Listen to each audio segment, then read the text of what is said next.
அரைச்சி விட்ற பொருட்களில் தேங்காய் ரெடி பண்ணிட்டோம். சீரகம்,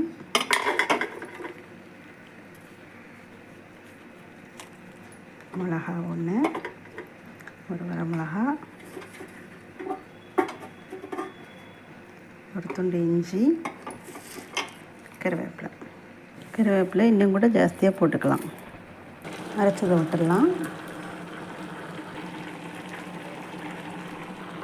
போட்டுடலாம்.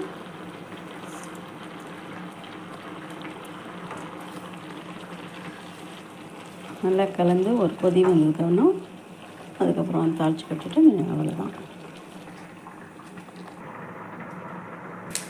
சுவையான கோஸ் கூட்டு ரெடி.